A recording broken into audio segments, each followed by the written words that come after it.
الجمال والحلاوة والطعامة دي.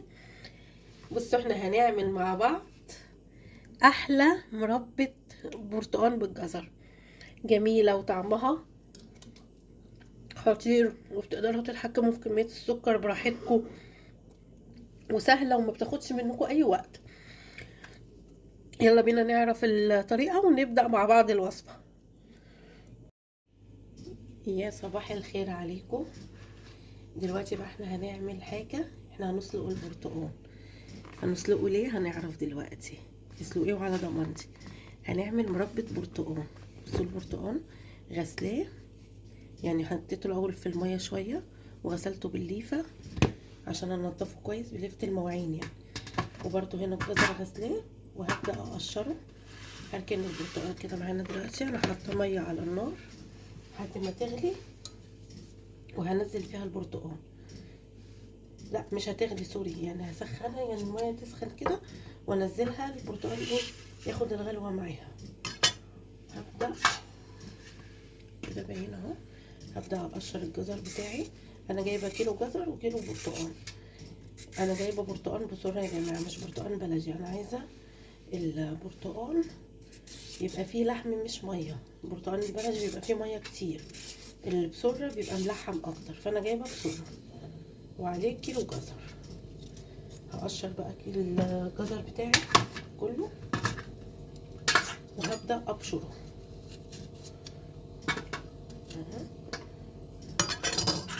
يعني حاولوا هاتوا ايه الجزرية تبقى سرحة كده وما فيهاش تعوجات، بس يعني على حسب بقى ما تلاقوا، لان ساعات كتير بنفضل ندور وبنطلع يعني افضل الحاجات.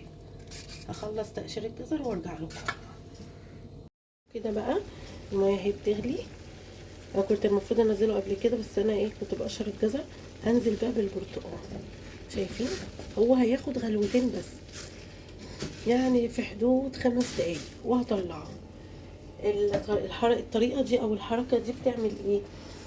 بتخلي البرتقال، اجيب بس ايه مساكه ولا حاجه، بتخلي البرتقال ينزل كل المراره اللي فيه، لان احنا هنعمل برتقال بقشره. بصوا دي مش هتخلي اي مراره في البرتقال، وعلى ضمانتي. طريقه انا عارفاها من الاول، من حماتي كانت بتعمله بنفس الطريقه دي. هسيبه يغلي غلوتين وهرجع لكم. كده انا طفيت على البرتقال دلوقتي وهبدا اشيله من الميه. انا بس ايه تهيألي باينه الواضحه الميه اصفرت ازاي. الصفار ده بقى المراره اللي في البرتقاله نزلت كلها. كل المراره اللي في البرتقال نزلت كده لما انا غليت ايه حطيتها غلوتين كده على النار. شايفين ده الصفار اللي نازل كده، المراره راحت والبرتقال اهو معانا. هبدا اسيبه يبرد وهقطعه. يلا بينا نقشر الجزر. احنا كده سايبين البرتقال هنا يبرد في الطبق، وقشرنا الجزر بتاعنا اهو. هنبدا نبشره. نحط هنا كده قشرتين كده. احنا هنبدا نبشر ايه، لو انتوا عايزين تبشروه مثلا في الكيتشن اوكي على ايديكم ماشي، انا هبشره بالمبشره.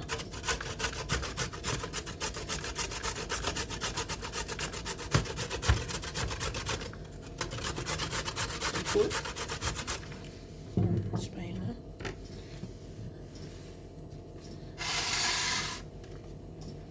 اهي كده باينه.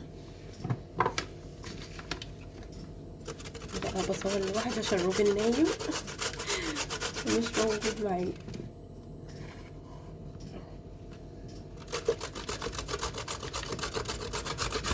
عادي يعني اللي بيشير كده عادي. متنسوش تعملوا سبسكرايب للقناه ولايك للفيديو. يعني اللي يخش يتفرج على الفيديو يا ريت يعمل اشتراك للقناه، يدوس على زر الجرس عشان يوصله كل جديد. بصوا اهو البشر بتاعنا. هخلص الكميه كلها وارجع لكم. رجعت لكم بقى تاني بعد ما خلصنا تقشير الجزر كله اهو. ده كده كيلو بالظبط.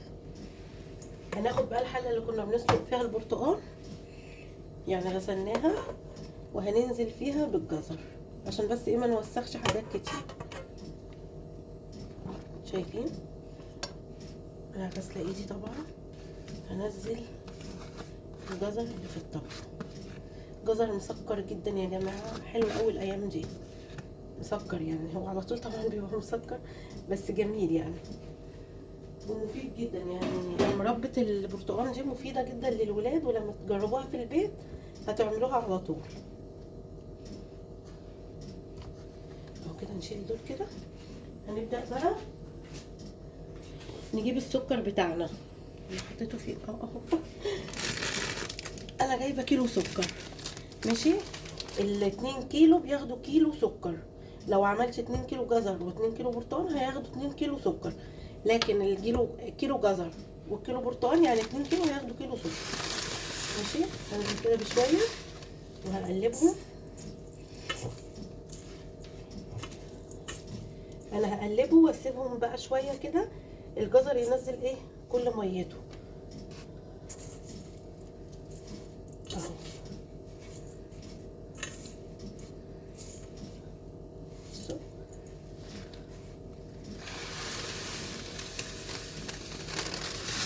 هخلي شويه دول في الاخر بعد ما هضرب البرتقال. همسك بقى دلوقتي البرتقال هنقطعه وهنعمله في الكبه. اللي ما عندهاش كبه هتعمل ايه؟ هتفرمه على ايديها. ممكن تفرميه على ايديك، لكن الخلاط ما ينفعش اهو. بصوا وبكده انا قلبته كله، جبت اللي تحت واللي فوق. انا بستعمل دي عشان دي بتاخد كده، تغرس كده وتطلع. تمام. انا هركنه بقى كده دلوقتي على جنب. كده ركننا الجزر على جنب، وجبنا الكبه بتاعتنا والبرتقال اللي احنا سلقناه اهو. يعني القشره طريت بس ماسكه نفسها. انا مش بعرف اشتغل والكم نازل، بحب كده ايه تبقى ايدي فاضيه. هنعمل ايه بقى دلوقتي؟ هنقطع البرتقال اهي.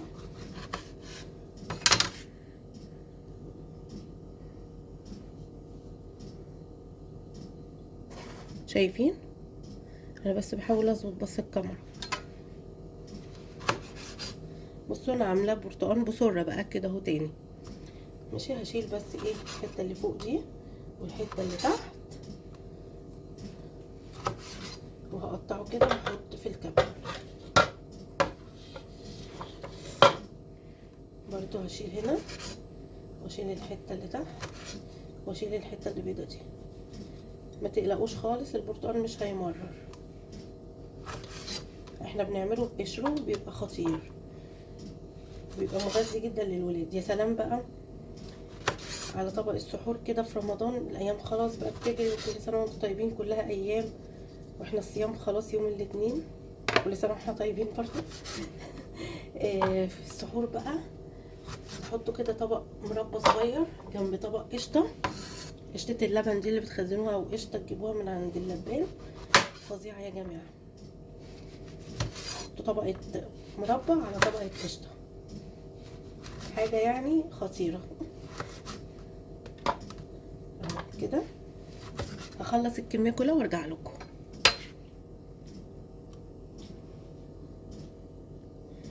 كده اهو الكيلو بتاعنا قطعناه كله، وشلنا منه الحتت اللي هي بتبقى من تحت دي، وشلنا الحتت البيضة. هروح اضربه في الكبة وارجع لكم. بصوا بقى رجعت لكم تاني اهو بعد ما اتفرم فرم ناعم. تمام. هبدأ بقى اشيل السكينة بتاعتنا، ممكن هنزله على طول. هجيب بقى الحلة بتاعت الجزر اهي، وهبدأ انزل على طول فيها. تمام. نشيل دي كده ونبدأ ننزل بالمعلقة. انا عايزة بس اجيب معلقة وادوق لكم البرتقال عشان اقول لكم مفيهوش اي مرارة، حلوة قوي قوي يعني، ده يتاكل كده لوحده. بصوا اهي نزلت بيها.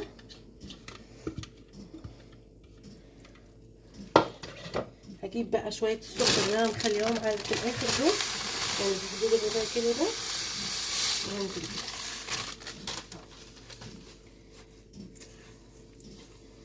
انتوا شايفين الجزر يا جماعه هبت ازاي؟ شايفين؟ انا طول ما انا واقفه اشرب في الجزر عماله اكل فيه. بحب الجزر قوي، والبرتقال برضه يعني من الحاجات اللي بحبها وبحس فيها فيتامين سي عالي. بصوا اهي قلبتها كويس جدا. هسيبها برضه في حدود ساعه كده بره، يعني على الرخامه كده هغطيها. بعد كده هرفعها على النار. هسيبها بس ساعه ليه؟ عشان السكر ينزل كل الميه اللي فيهم. كده انا قلبتها كويس. هسيبها ساعه واحطها على النار وارجع لكم. وصلنا لايه؟ حطيناها على النار، حطيتها على نار عاليه. هسيبها لمده ربع ساعه على نار عاليه تغلي. ماشي. وانا سبتها زي ما قلت لكم، يعني قبل ما انا احطها على النار ساعه، نص ساعه، زي ما انتم ما تحبوا، يعني على قد ما انتم ما تقدروا تسيبوها كده تاخد وتدي مع السكر وتنزل كل السوائل اللي فيها. هبدا دلوقتي احط عليها ايه بقى؟ هحط عليها ليمونتين، عصير ليمونتين.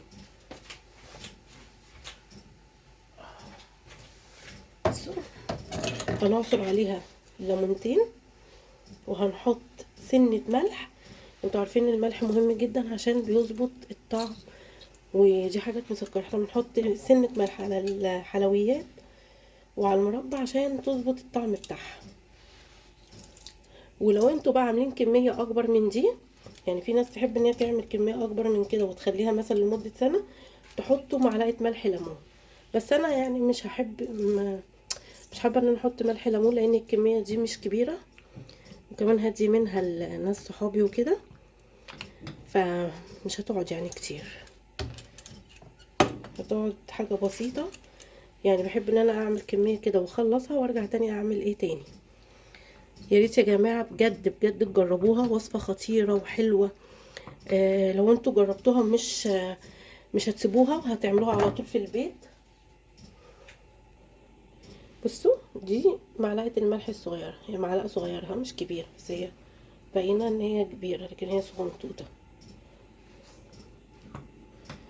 هقلبها كده،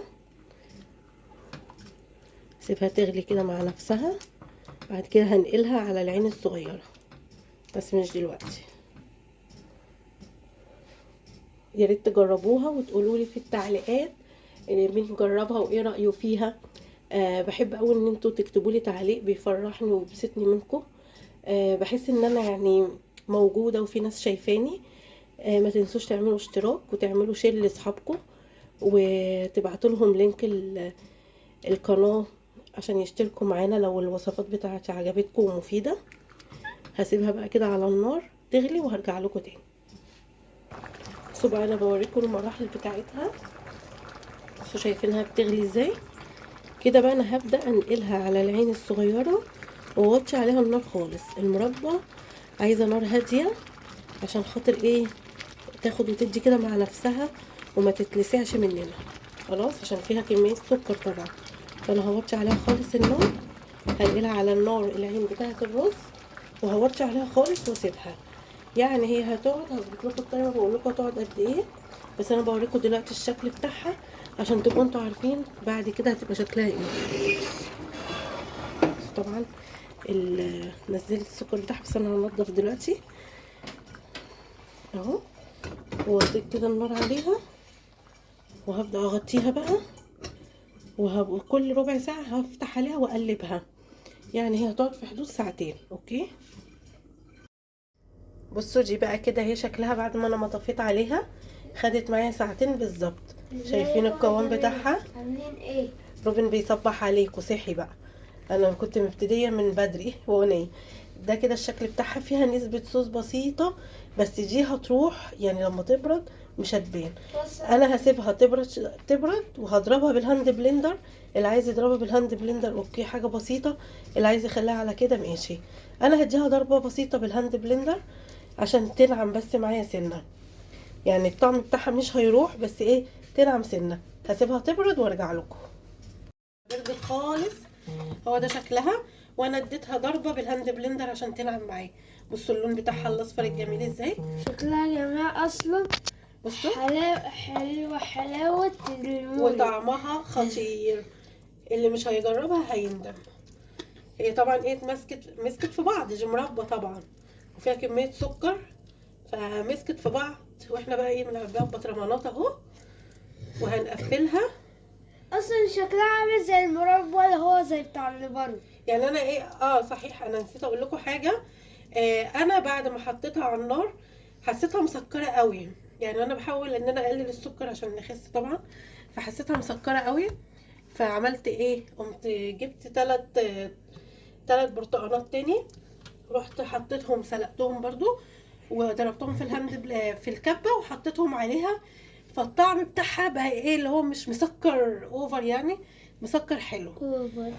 هكمل تعبيه وهرجع لكم. بصوا كده، انا كده عبيت الكميه بتاعتنا كلها. عملت 4 بطرمانات حلوين مليانين، مش قليلين. هتحفظوها في التلاجة وتستعملوها، هتقعد معاكم فتره طويله كويسه. بصوا لونها اهوت، وقوامها حلو جدا. بكده انا خلصت الفيديو. يا رب يكون فيديو خفيف عليكم ويكون مفيد ليكم. اعملوها موفره وجميله ومغذيه في نفس الوقت. لو عجبكم الفيديو يا ريت تعملوا سبسكرايب للقناه وشير للفيديو، ويا ريت تبعتوا اللينك القناه لاصحابكم عشان يشتركوا معانا. باي باي.